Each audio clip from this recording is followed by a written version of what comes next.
These are the few things that God taught me in the month of February. I'm glad to share them with you. I hope that God speaks to you as well.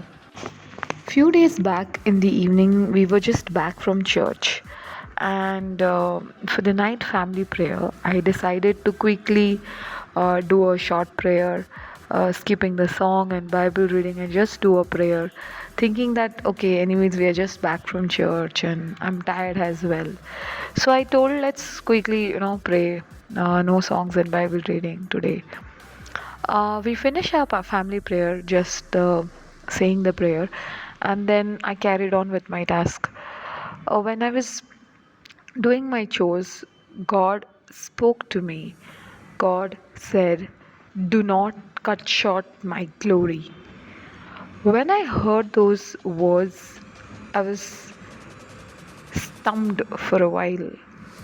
Then that's when I realized that worshipping God does not depend on our mood or you know on how do we feel like.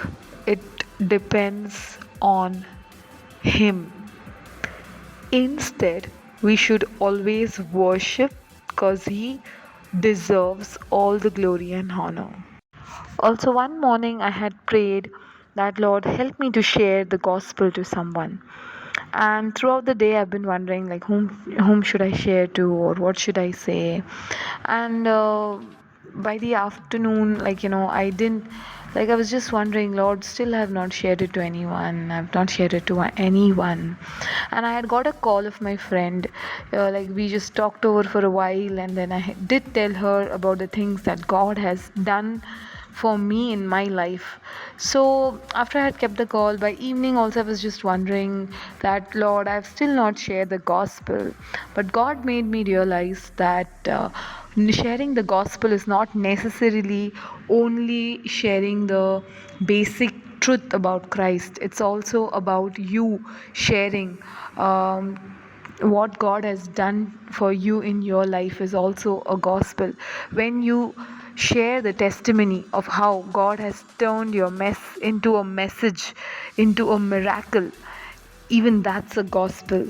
Also, God made me realize one more thing, that you should not commit adultery even in thoughts. A lot of time we think that doing it in action is a sin, but even the very thought of it is a sin.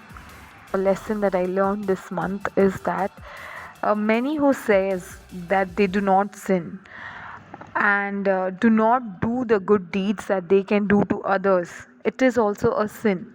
As in, like, many of them, like, think that many of us think that, oh, I have not sinned today, I didn't lie, I was all good, I'm just following the scriptures, I'm good. But when you can do something that is in your reach, in your capability to help others, but you choose not to help, that's a sin also. Like, for example, if you can calm down someone, or if you can help someone, you could have lent something to someone, but still if you chose to be passive in such moments, if you choose to just mind your own business, even that's a sin, because God has given you all the resources wherein you can help the other people. So if you still choose or not to help them, even that's a sin. So God keeps on teaching you every day. These lessons, when you learn and when you imply them in your actions, that's when you become more Christ like. So becoming Christ like doesn't only involves praying about it, like, Lord, I want to become like you, and as soon as you say amen, doesn't mean that you'll become Christ like. Once you start following these lessons, you start applying it in your everyday life, that's when you become more of Christ like. So, in short, God taught me that do not cut short the glory of God. Second is that even if you share or testify about your life, that itself is the biggest gospel. Next is that Even if you're capable of doing something good and still you choose not to do, it's a sin.